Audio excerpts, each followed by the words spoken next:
Friends, आज हम बात कर रहे हैं सुज़लॉन एनर्जी की और साथ में हम बात करेंगे ऊर्जा ग्लोबल की। दोनों स्टॉक के अंदर काफ़ी ज़्यादा करेक्शन आ चुका है।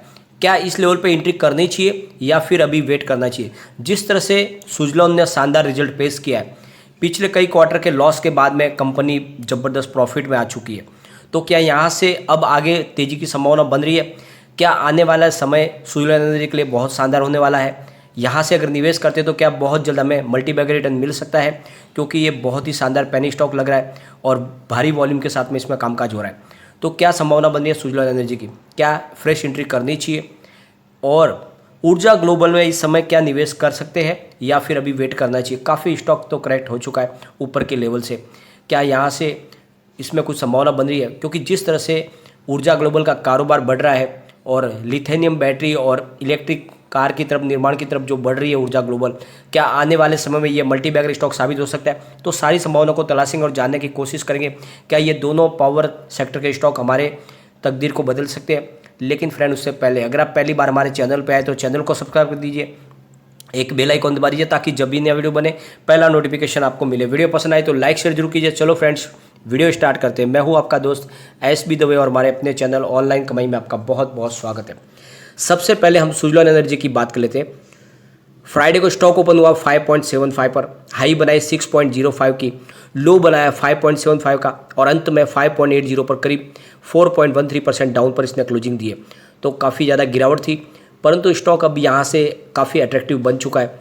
अगर इसके वॉल्यूम को एनालिस करें तो पिछले एक महीने पहले इसका 7 करोड़ का वॉल्यूम था, 1 वीक पहले 5 करोड़ का वॉल्यूम था और बुधवार को 8 करोड़ का वॉल्यूम था और फ्राइडे को इसका 5 करोड़ का वॉल्यूम हुआ। तो वॉल्यूम अच्छा खासा है।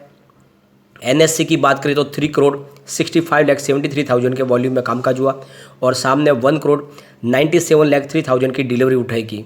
डिलीवरी का परसेंटेज 53.87%। तो बहुत ही शानदार डिलीवरी बेस काम हो रहा है, यानी 50% से ऊपर डिलीवरी बेस काम हो रहा है। इसका मतलब लोग वैल्यूएबल बाइंग कर रहे हैं, बहुत बड़े बड़े म्यूचुअल फंड इसमें खरीदारी कर रहे हैं। 2.70 52 वीक का लो है और 9.45 इसका 52 वीक का हाई है। तो ऊपर के लेवल से स्टॉक काफ़ी ज़्यादा करेक्ट हो चुका है, इसलिए ये एंट्री लेवल बहुत अच्छा बन रहा है। आपको एंट्री करनी चाहिए। कभी भी यहाँ से अपर सर्किट का दौर शुरू हो जाएगा। एंट्री जोन इसका बहुत अच्छा है क्योंकि फिलहाल ओवरबोट जोन में स्टॉक नहीं है, कोई भी इसके ऊपर रेड फ्लैग नहीं है, यानी एएसएम जीएसएम की लिस्ट में ये शामिल नहीं है स्टॉक। अगर इसके फाइनेंशियल रिजल्ट को हम डिस्कस करें जून के, तो बहुत ही शानदार आंकड़े निकल के आए। रेवेन्यू 1.15 थाउजेंड करोड़ रुपीज़ रहा है, जिसमें 124.04% की बढ़त देखने को मिल रही है हमें ईयर ऑन ईयर बेसिस पे। नेट इनकम की बात करें तो -22.44 करोड़ रही है, जिसमें 94.36% की शानदार रिकवरी देखने को मिल रही है ईयर ऑन ईयर बेसिस पे। डाइल्यूटेड ईपीएस की बात करें तो -0.03% है, जिसमें करीब 95.89% की हमें रिकवरी शानदार देखने को मिली है और नेट प्रॉफिट मार्जिन -1.95% रहा है, यानी 97.49% की रिकवरी यहाँ पर भी देखने को मिली है। तो ओवरऑल रिजल्ट बहुत ही अच्छा है और काफ़ी अच्छा इसने अचीवमेंट किया है। अगर इसकी फाइनेंशियल ट्रेंड को हम चेक करें तो बड़े लॉस से कंपनी प्रॉफिट में आ चुकी है। 2018 की बात करें तो 8.64 पर टोटल 1000 करोड़ रुपीज़ का रेवेन्यू बना था और उस समय लॉस हुआ था 0.38 थाउजेंड करोड़ रुपीज़ का।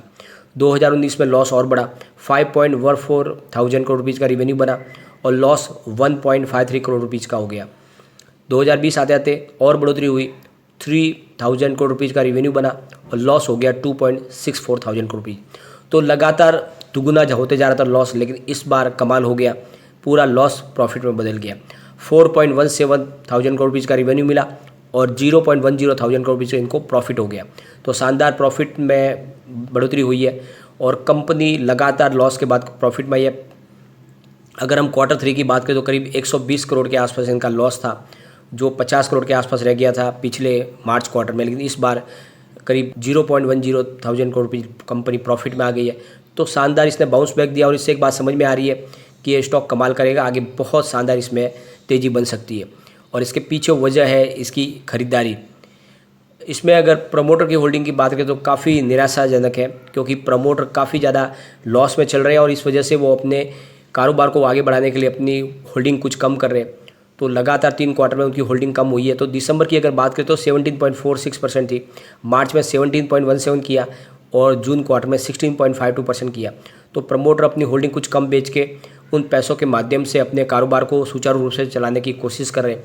88.54% की इनकी जो शेयर होल्डिंग है वो गिरवी रखी हुई है। लेकिन एफआई लगातार निवेश बढ़ाने है, क्योंकि एफआई को पता है, एफआई बाज़ार की अच्छे से नब्ज़ को पहचानते हैं, उनको पता है ये स्टॉक काफ़ी कमाल करेगा और इसीलिए क्वार्टर ऑन क्वार्टर बेसिस पे उनकी लगातार उनका निवेश बढ़ रहा है। 6.21% की होल्डिंग दिसंबर में थी, उसको बढ़ा के 7.41% कर लिया मार्च में, और जून क्वार्टर आते आते 9.05% की होल्डिंग बन गई है। तो शानदार तरीके से एफआई निवेश बढ़ा रहे, इसका मतलब स्टॉक बहुत जल्द आगे शानदार तेज़ी बनाएगा और ये जल्द से जल्द 2 डिजिट में जा सकता है। अगर डीआई की बात करें तो उनकी भी होल्डिंग सफिशिएंट है, लेकिन उन्होंने अपना प्रॉफिट बुक किया। 14.11% की होल्डिंग दिसंबर में थी, 13.34% किया मार्च में और 12.74% किया जून में। तो उनकी कुछ प्रॉफिट बुकिंग हुई है, लेकिन म्यूचुअल फंड लगातार अपनी होल्डिंग बढ़ा रहे हैं। दिसंबर में 0.01% की होल्डिंग थी, उसको डबल किया, 0.02% के लिया मार्च में और 2% से 3% कर लिया जून क्वार्टर में। तो 0.03% की होल्डिंग जून में हुई है। तो म्यूचुअल फंड लगातार अपनी होल्डिंग को बढ़ा रहे हैं। अदर्स की होल्डिंग की बात करें तो 62.22% की होल्डिंग दिसंबर में थी, उसमें कुछ कमी आई। 62.08% की होल्डिंग मार्च में रही और 61.69% की होल्डिंग जून में। तो जनरल पब्लिक की होल्डिंग कुछ कम हो रही है और बड़े फंड हाउस इसमें निवेश कर रहे हैं। बड़े फंड हाउस की अगर बात करें तो Nippon India Nifty small cap ने इसमें 1.02 करोड़ रुपीज़ का निवेश किया है। Motilal Oswal Nifty small cap ने इसमें 0.96 करोड़ रुपीज़ का निवेश किया है। मोतीलाल ओसवाल निफ्टी 500 फंड ने इसमें 0.06 करोड़ रुपीज़ का निवेश किया है। साथ में आईसीआईसी प्रू S&P BSE 500 ने इसमें 0.01 करोड़ रुपीज़ का निवेश किया है। तो बड़े फंड हाउस निवेश कर रहे हैं। अगर इस बार अगर एक पिवट लेवल को अगर हम चेक करें तो फिलहाल यहाँ से गिरने पर 5.68 इसका फर्स्ट सपोर्ट है, 5.767 जो है इसका सेकंड सपोर्ट है और थर्ड सपोर्ट इसका सेकंड सपोर्ट 5.57 का है और थर्ड सपोर्ट 5.38 का है। तो फिलहाल बड़ी गिरावट की संभावना नहीं है, परंतु ये 5.5 के आसपास तक जा सकता है। तेज़ी में ये 5.98 इसका फर्स्ट टारगेट है, 6.17 सेकंड टारगेट है और 6.28 इसका थर्ड टारगेट है। तो फिलहाल ये 5.5 से 6.5 की लेंथ में रह सकता है, परंतु बहुत जल्द यहाँ से शानदार तेज़ी इसमें बन सकती है।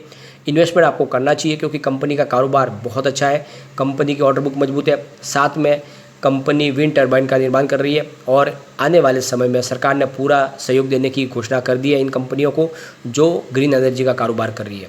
अब हम चलते हैं ऊर्जा ग्लोबल की तरफ। ऊर्जा ग्लोबल का स्टॉक फ्राइडे को 6.25 पर ओपन हुआ, 6.45 इसने हाई बनाई और लो बनाया 6.15 और अंत में 6.30 पर, यानी पिछले दिन की क्लोजिंग पर ही इसने क्लोजिंग दी है, यानी न गिरावट हुई न बढ़त हुई। स्टॉक फिलहाल यहाँ से तेज़ी में जाने को तैयार हो चुका है। अगर इसके वॉल्यूम को एनालिस करें तो पिछले एक महीने पहले इसका 60 लाख का वॉल्यूम था, 1 वीक पहले 35 लाख का वॉल्यूम था, बुधवार को भी 35 लाख का वॉल्यूम था और फ्राइडे को 30 लाख का वॉल्यूम हुआ है। तो एक जैसे वॉल्यूम के साथ में कामकाज हो रहा है। 2.49 52 वीक का लो है और 9.35 इसका 52 वीक का हाई है। और सबसे अच्छी बात यह है कि ऊर्जा ग्लोबल फिलहाल इलेक्ट्रिक कार्स और लिथियम बैटरी के निर्माण की तरफ ज़्यादा ध्यान दे रही है। आंध्रा में उन्होंने इसके लिए अपना कारोबार सेटअप कर लिया और 200 करोड़ रुपीज़ का इसमें निवेश करके अपने इस कारोबार को वो आगे बढ़ा रहे हैं। तो फ्रेंड्स, सबसे बड़ी बात यह है कि जो आने वाला भविष्य है वो इलेक्ट्रिक व्हीकल का है और कमर कस ली है ऊर्जा ग्लोबल ने लिथियम बैटरी के निर्माण में। तो इस वजह से इनके कारोबार में दिन दूनी रात गुनी चौगुनी तरक्की हो सकती है और ये स्टॉक की प्राइस कई गुना बढ़ सकती है। तो ये ऐसा एक पैनी स्टॉक है जिसमें आपको निवेश करना चाहिए। ये आपको मालामाल कर सकता है क्योंकि इनके पास लिथियम बैटरी बनाने का एक बड़ा अनुभव है और लगातार पहले से भी ये बैटरी ऐसी बना रहे, सोलर प्रोडक्ट बहुत सारे ये बना रहे और अब इन्होंने इलेक्ट्रिक कार के निर्माण में भी एंट्री करनी शुरू कर दी है। तो ये स्टॉक आने वाले समय में कमाल करेगा और इसीलिए निवेश बनता है इसमें स्टॉक के अंदर। और अगर इसके फाइनेंशियल रिजल्ट को डिस्कस करें तो वो भी बहुत ही शानदार निकल के आए। क्वार्टरली मार्च क्वार्टर के रिजल्ट की बात करें तो रेवेन्यू इनका 53.54 करोड़ रुपीज़ का रहा है, जिसमें करीब 77.46% की ईयर ऑन ईयर बेसिस पे हमें बढ़त देखने को मिल रही है। नेट इनकम की बात करें तो 57.93 लाख रुपीज़ रही है जो 390.2% की बढ़त दिखा रहा है। डाइल्यूटेड EPS की बात करें तो 0.01 रही है जो इसमें 200% की बढ़त देखने को मिल रही है और नेट प्रॉफिट ऑफ मार्जिन 1.08% रही है जिसमें करीब 263.64% की शानदार बढ़त देखने को मिल रही है। तो रिजल्ट बहुत अच्छा है और प्रमोटर की होल्डिंग इनकी शानदार तरीके से बढ़ रही है, यानी 31.55% की होल्डिंग दिसंबर में थी तो प्रमोटर ने अपनी होल्डिंग को बढ़ाया 31.97% कर लिया, जो एक बहुत बड़ा पॉजिटिव सिग्नल है। कोई भी इनका शेयर गिरवी नहीं है, छोटी सी पैनी स्टॉक कंपनी होने के बावजूद भी कोई भी शेयर इनका गिरवी नहीं है और FIA का शानदार निवेश बना हुआ है। 0.47% की होल्डिंग दिसंबर में थी, मार्च में कुछ कम किया 0.43% किया, लेकिन जून में अभी उसको एजिट रखा है।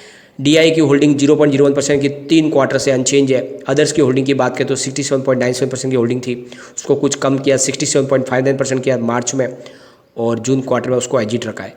तो रिजल्ट इनका बहुत अच्छा है, कारोबार और कंपनी की परफॉर्मेंस देख के लग रहा है कि स्टॉक कमाल कर सकता है। पिवट लेवल की बात करें तो यहाँ से स्टॉक स्लिप होता है तो फर्स्ट सपोर्ट 6.12 का है, सेकंड सपोर्ट 5.98 का है और थर्ड सपोर्ट 5.82 का है। लेकिन यहाँ से स्टॉक मूव करेगा तो ऊपर की तरफ 6.42 इसका फर्स्ट टारगेट है, सेकंड टारगेट 6.58 का है और थर्ड टारगेट इसका 6.72 का है। तो स्टॉक फिलहाल 5.5 से 6.5 की रेंज के आसपास ये भी ट्रेड करते हुए दिखाई दे सकता है, परंतु बहुत जल्दी ये स्टॉक भी 2 डिजिट के पार होगा और आने वाले 2 से 3 साल में ये 3 डिजिट को भी क्रॉस कर जाएगा। तो स्टॉक में निवेश करें, छोटे से पेनी स्टॉक है दोनों, लेकिन आने वाले समय में आपको बम्पर रिटर्न दे सकते हैं क्योंकि इनके दोनों के कारोबारी यूनिक है और इसी वजह से सरकार के सहयोग के साथ में ये कंपनी आगे बढ़ सकती है। और जिस तरह से सरकार ने ठाना है कि ग्रीन एनर्जी को सपोर्ट करना है, तो इन दोनों कंपनियों उसका बहुत ज़्यादा सहयोग मिलने वाला है सरकार का, और इसीलिए स्टॉक काफ़ी कमाल कर सकते हैं। लेकिन फ्रेंड, कोई भी इन्वेस्टमेंट करने से पहले अपने फाइनेंशियल एडवाइजर से एडवाइस ले ले या अपना खुद का रिसर्च करें, क्योंकि मैंने वीडियो आपके एजुकेशन पर्पज़ के लिए ही बनाए। वीडियो पसंद आए तो लाइक शेयर जरूर कीजिए और चैनल को सब्सक्राइब कर दीजिए। Thank you friend.